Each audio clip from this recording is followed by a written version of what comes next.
Let me tell you something that most people are too scared to say out loud. If someone constantly disrespects your boundaries, downplays your achievements, mocks your pain, and makes you question your worth, they don't just dislike you. They want to destroy you. Not physically, but emotionally, spiritually, silently, because that's how they operate. They kill your light slowly while smiling at your face. And if you don't learn how to spot them, you'll love your enemy. You'll fight yourself. And you'll hand over your power without even realizing it. So today, let's break that cycle. Let me show you the 6 behaviors that scream, I want to destroy you. Even when they say, I love you. They make you doubt your reality. Slowly, silently, and with a smile on their face. It starts small. You say, didn't we agree to meet at 7? And they say, no, you never said that. You're confused. You know you said it, but they sound so certain, so confident, you begin to wonder, maybe I'm wrong. And just like that, a seed is planted. The seed of self-doubt. People who aim to destroy you emotionally don't come with weapons. They come with words. Twisted words. They make you question your memory, your emotions, your instinct, until you no longer trust yourself. And the most dangerous place a person can live in is self-doubt. You could be a woman with fire in her belly, dreams in her eyes, and ambition in her soul. But if someone keeps whispering, you're being too sensitive, every time you cry, or you're imagining things, when you confront their disrespect, or you're overreacting, every time you voice your pain, what they're really doing is turning your strength into shame. They are rewriting your reality, one sentence at a time. Imagine this. You walk into your workplace and your colleague keeps taking credit for your ideas. In the meeting you mention it and they say, no, I thought of it first, but it's fine. Take the credit. In front of everyone, they play generous. But behind closed doors, they plant guilt. I did all the work, but you want the praise. Interesting. You leave that room feeling small, confused, and guilty, even though you were right. That's not kindness. That's gaslighting dressed as humility. Or let's say you're in a relationship. You express how something hurt you. Maybe he raised his voice, maybe he ignored you for days.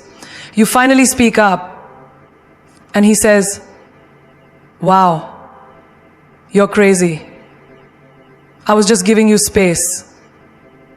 Suddenly your pain becomes the problem. He flips the story so well, you begin to apologize for being hurt. That's not love. That's emotional manipulation at its finest. This is how they break you. Not all at once, but piece by piece. They make you feel like your intuition is flawed, like your heart lies, like your gut betrays you. And over time, you stop defending your truth. Not because they're right, but because you're exhausted. You become addicted to their version of the truth, even when it burns your reality. You may hear things like, you're so dramatic, after you explain why something made you cry. Or you always ruin the mood when you bring up your concerns. These aren't harmless statements. These are weapons disguised as jokes. And every time you swallow your truth to keep the peace, you abandon yourself a little more. There's a girl who stopped wearing what she loved because someone kept saying, you're trying too hard. She started dressing down, not because she wanted to, but because she was tired of defending her choices. There's a man who stopped sharing his dreams because someone kept telling him, be realistic, you'll never make it. These people didn't just doubt their reality, they gave it up to fit into someone else's version of it. This manipulation is never obvious. That's the point. It's subtle. It hides in sarcasm, in smiles, in soft tones that sting like knives. They start dressing down, being soft tones, start stinging like knives, and they become wrong for you. They start dressing like this. It's a nice thing that doesn't start with any hatred of movement. It starts with an enmity. It's a nice thing that doesn't start with any hatred of movement. They don't scream at you, they confuse you. They don't attack you, they rearrange you. One day you look in the mirror and the fire in your eyes is gone. Not because life broke you, but because someone made you believe your emotions were a weakness, your memories were mistakes, and your instincts were lies. And the scariest part? You didn't even notice when it started. They smile when you win, but deep down, it stings them. The moment you start rising, the mask slips. You notice it in the silence when you share good news. That subtle shift, that forced, wow, that's amazing, followed by a quick change of topic. The ones who are secretly competing with you can't bear to see you shine, because your light exposes their shadows. In a world where we are taught to cheer for others, these people treat your growth, and what's worse, they hide it behind the veil of friendship. You think they're with you, but every time you level up, you feel their energy shift. You can feel their discomfort, their envy disguised as concern. And that's where the destruction begins. Not through hatred, but through hidden competition. You say you got a new job, suddenly they downplay it. Oh, but isn't that company going through layoffs? You share your engagement. Did you really think it through? I heard those quick relationships don't last. You tell them you started a new business, and instead of support you hear, that industry is too saturated. Let's see how long it lasts. That's not a friend. That's someone who's scared you're becoming what they never had the courage to be. It's in the small moments. You're on a fitness journey, and instead of cheering you on, they offer you junk food on purpose. Come on, just one bite.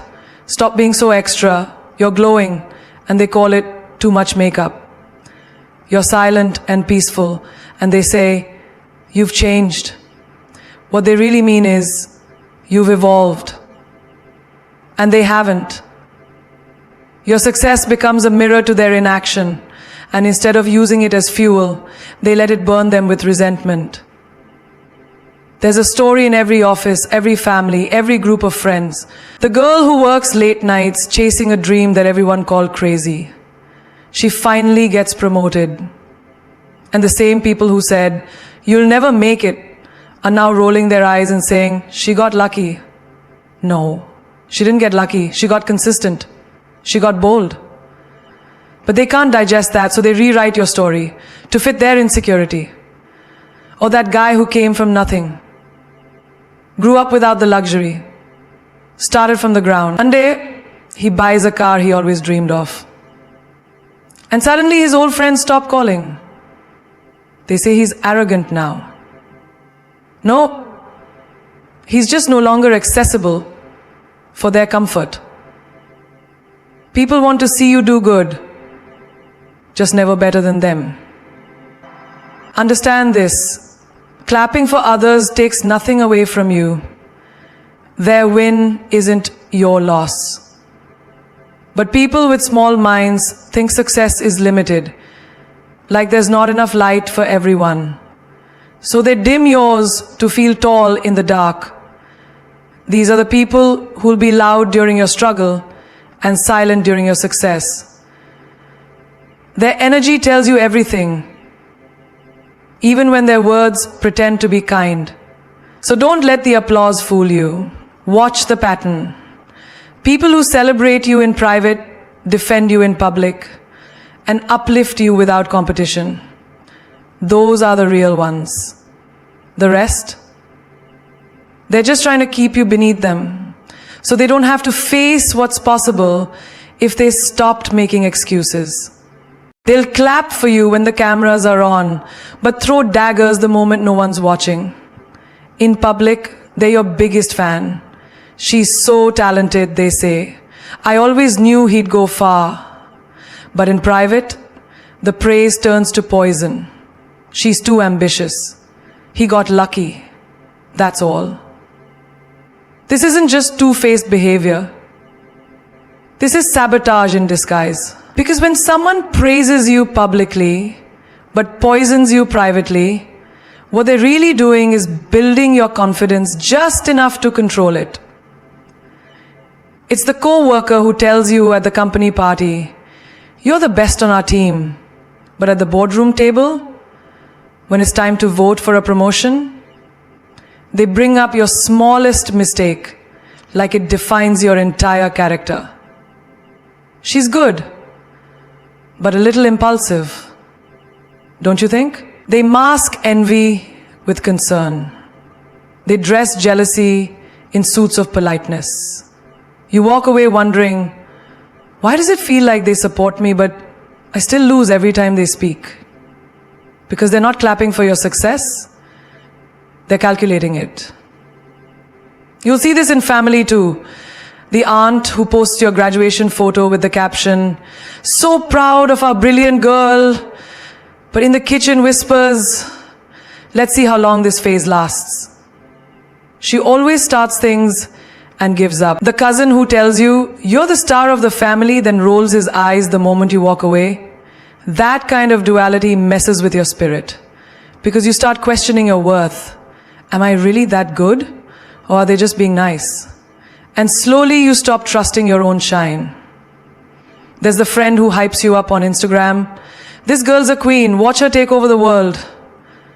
But when you land your first client or launch your brand, they go quiet. Suddenly their support fades. No repost, no message, no mention. Worse, next time you're out together, they drop comments like, "Not everything needs to be a hustle, you know?" Or, "You're starting to sound a little full of yourself." But let's be honest, what they really mean is, your fire makes them feel powerless.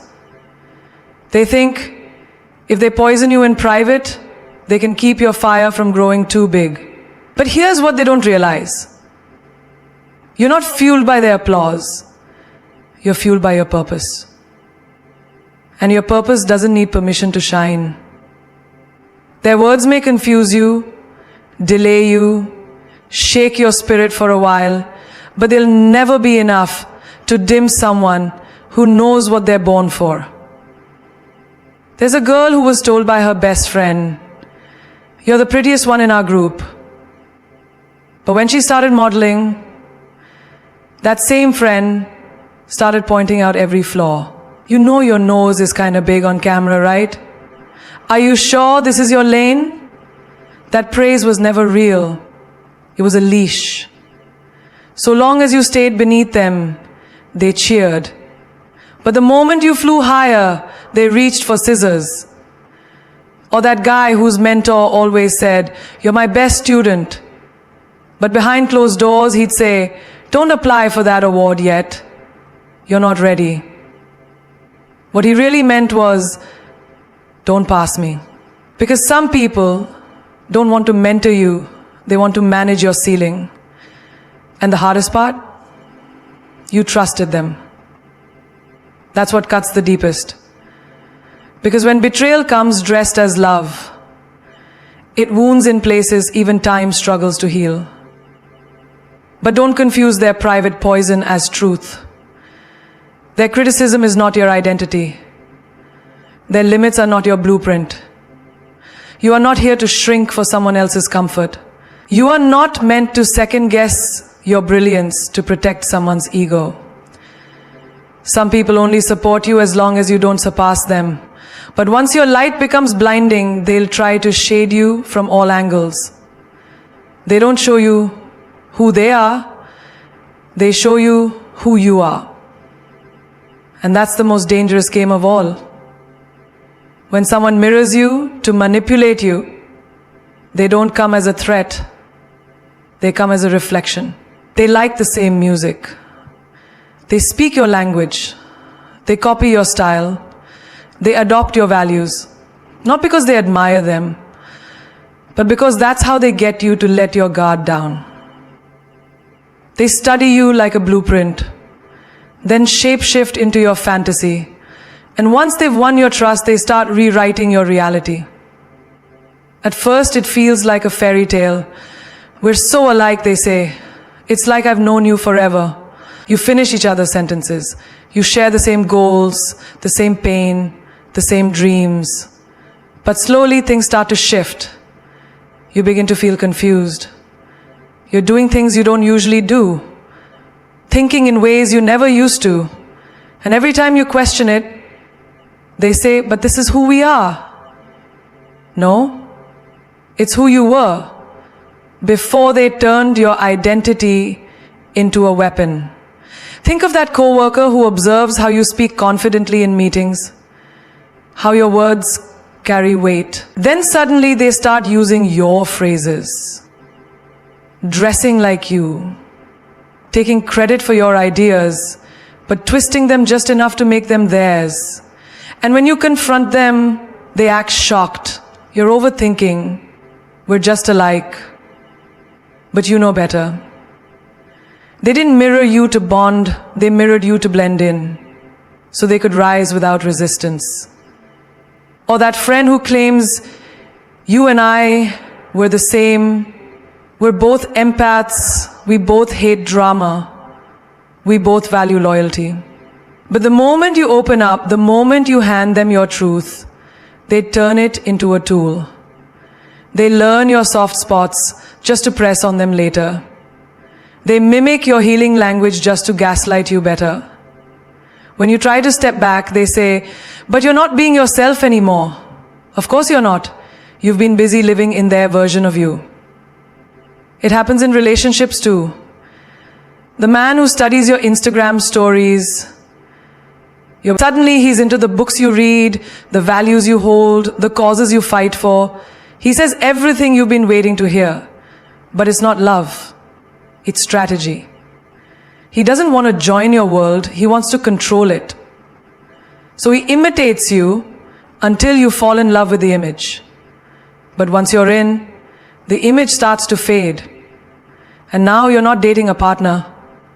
You're battling a stranger who once wore your reflection like armor. What makes this manipulation so powerful is that it doesn't feel like manipulation at all. It feels like connection. It feels like, finally, someone gets me. That's how they sink in. They don't push, they reflect. They don't argue, they agree. And while you're celebrating how aligned you are, they're calculating how to use your essence as leverage. They're not mirroring to love you, to become so familiar, you'd never see the dagger in their hand until it's already in your back. And the worst part? When they start pulling away, they leave you doubting your own self. Because you don't know where you ended and they began. You're left asking, was that even real? But here's the truth. Real people don't need to imitate you to be close to you. Real connection doesn't come from mimicry. It comes from mutual growth, from respect, from truth. Anyone who has to become you to love you was never really loving you. They were loving your light while plotting how to use it for their shadow. They don't always come to destroy you with insults or bruises. Sometimes they destroy you by disconnecting you from the very things that give you strength. They isolate you from your power sources, your friends, your family, your purpose, your peace. But they do it so subtly, you won't even notice the silence growing louder around you. They don't snatch your crown. They make you question if you ever deserved it. And once they've cut off the electricity to your soul, they start running the generator. And they decide how bright you get to shine.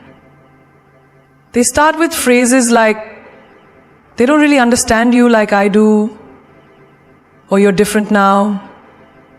Maybe that's a good thing.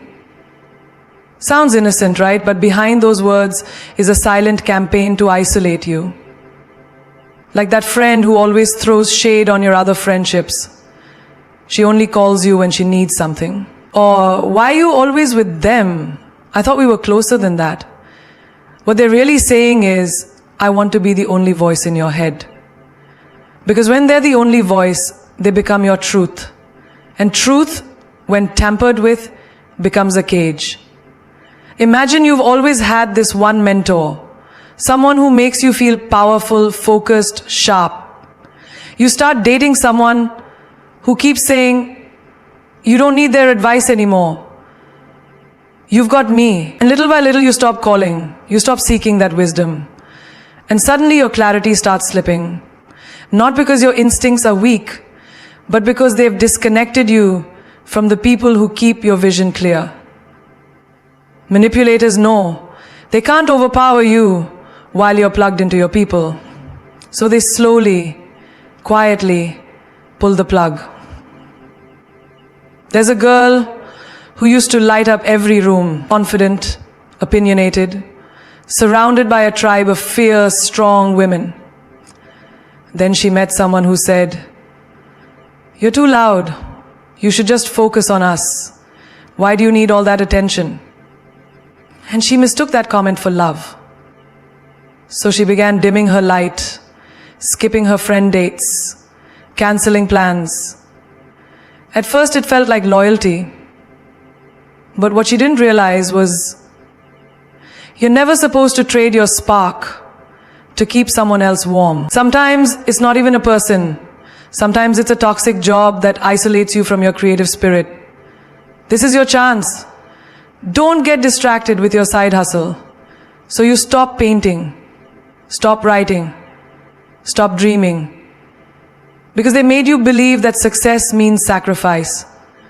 But not the kind that builds you, the kind that erases you. And by the time you realize you've stopped creating, you're already a stranger to the person you once were. Even in families it happens. The moment you start healing, start standing up, start saying no, suddenly you're the black sheep. You've changed. You think you're better than us now. They try to guilt you back into silence, back into dysfunction. Because they know if she stays awake, she'll outgrow everything that once kept her small. So they isolate you from your higher self by making you believe growth is betrayal. This is how power works.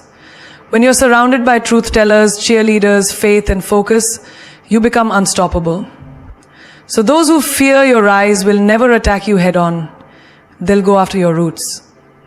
Because when they isolate you from the people who pour into you, the practices that ground you, the passions that remind you who you are, they don't have to break you. You'll start breaking yourself. You'll start doubting, shrinking, apologizing for taking up space. And that's the trap. A queen without her court, a warrior without her tribe, a soul without its silence becomes easier to tame. They walk into your life with empty hands and expect you to carry their burdens, heal their wounds, fix their chaos, and then still blame you when it rains.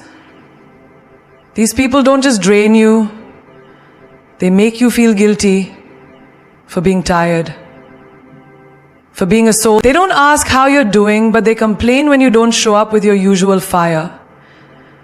They suck the life out of you and then whisper, you've changed. No, you haven't changed. You've just run out of pieces of yourself to give away. You know the type. They always have a problem, and you always have the solution. Every time they call, it's an emergency. Every time they show up, it's a crisis. But when the roles reverse, when your heart is heavy or your energy is low, they vanish. Or worse, they make it about them. I didn't know you were so negative. You used to be more fun. They drain your energy and then blame your exhaustion on your attitude. There's a woman who's always the strong one. At work, she stays late to help a colleague finish their report. At home, she's the emotional dumping ground for everyone's problem. Her phone rings, and it's never "how are you?" It's "can you do this for me?" But the day she decides not to answer, the day she puts herself first, they say she's selfish. You see, some people don't love you.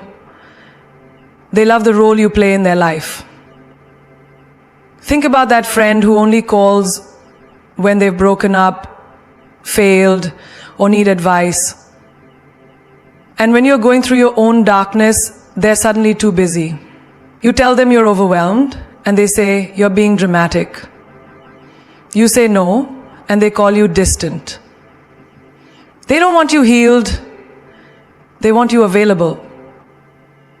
And when you finally start pouring into yourself, they call you changed. But healing will always look like betrayal to those who are benefiting from your brokenness. Or consider the partner who constantly leans on you for emotional support, but never supports you emotionally. They demand your presence, your patience, your understanding. But the moment you're the one who needs it, they go cold. They say you're too emotional, or you're overreacting. They make you doubt your own feelings while taking refuge in your strength. They want your light but refuse to recharge your soul. Even in families, it can be the same pattern. You're the one holding everyone together. You mediate the fights. You carry the legacy. You show up for birthdays, events, funerals. But the minute you ask for support, they say, "You're too sensitive. Stop making everything about you." It's not that they don't see your pain. It's that acknowledging it would mean giving something back. And takers are never ready for that kind of transaction. They won't say thank you when you sacrifice. They'll say, "You're supposed to." They won't ask why you're quiet. They'll say, "Why are you in a mood?" They will drink from your well and then complain when the water runs dry. And the most dangerous part? They will convince you that it's your fault, that your boundaries are betrayal, that your silence is selfishness, that your burnout is attitude. But remember this, you are not hard to love, they are hard to satisfy. You are not draining because you finally need support. You are not the problem because you've stopped solving everyone else's. You are not weak for being human. You are not selfish for choosing rest. You are simply reclaiming your energy from people who were never grateful for the access they had to you. Sometimes the ones who blame you the most are the ones who gave the least. And if they call you distant for protecting your peace, let them feel the absence of the energy they once took for granted. You've got to understand, if someone is trying to destroy you, it's because they fear the light inside you. No one goes after the ordinary. They target you because there's something extraordinary about you. Your presence threatens their control. Your truth shakes their lies. Your growth reminds them of everything they're refusing to become. But hear this loud and clear. You were not born to shrink into shadows just to make others comfortable in their darkness. You were born for greatness, not survival. And surviving people who were determined to drain you, manipulate you, isolate you, and blame you, that in itself is a miracle. If they tried to break you and you're still standing, you are already winning. Your scars aren't shameful, they're sacred. They are proof that the fire didn't burn you, it forged you. You're not broken. You're built. Let them say you're too much. Let them say you've changed. Of course you've changed. Growth is the most rebellious act in a world that profits from your self-doubt. You don't owe anyone the version of you that suffered silently. You don't have to keep proving your worth to people who only saw your value when you were bending over backwards. The truth is, some people never loved you. They loved how easy you made their life. And now that you're choosing you, they will call you difficult. Say thank you, because difficult women build empires. Difficult women break cycles. Difficult women don't settle. You don't need validation from the very people who try to bury your voice. Let them talk. Let them walk. But never let them stop you. You're not here to be someone's emotional sponge, their personal punching bag, or their backup plan. You're not responsible for fixing people who refuse to heal themselves. Stop watering dead plants. Stop begging people to see your worth. You are the table. You are the storm. You are the peace after the chaos. Start acting like it. And to anyone listening who feels tired, drained, confused, listen carefully. The moment you stop shrinking to be liked, the moment you stop apologizing for your truth, that's the moment your power returns to you. Don't explain your boundaries. Don't soften your no. Don't dilute your magic. You were not born to be manageable. You were born to be memorable. The ones who tried to break you, they didn't know your story had a plot twist. And this is it. This moment where you rise, where you stop chasing people who treat your love like a convenience store. Open 24/7, no investment, just withdrawals. Where you stop auditioning for rooms you were born to own. Where you stop waiting for closure and start building your comeback. Because real queens don't beg to be chosen. Real warriors don't wait for rescue. You don't need to be fixed. You need to be free. You don't need their permission to take up space. You don't need their approval to walk away. Walk like the universe is yours, because it is. Let them miss the old you. Let them whisper about your boundaries. Let them choke on their silence when your success becomes louder than their doubt. The most dangerous woman is the one who learned how to stand alone, how to cry in private and walk out like nothing broke her. That woman is not to be underestimated. So rise, even if your legs are shaking. Speak, even if your voice trembles. Walk away, even if your heart is heavy. You owe no one your ruin. You owe yourself your rise. And when they ask, who does she think she is? Look them dead in the eye and say, I am everything you said I'd never become. Because the glow up isn't just physical. It's spiritual. It's emotional. It's reclaiming every piece they tried to steal. And when the dust settles and the masks fall, you realize you were never hard to love. You were just loving the wrong ones too deeply. Keep rising. Keep shining. And remember, they tried to bury you, but they didn't know you were a seed.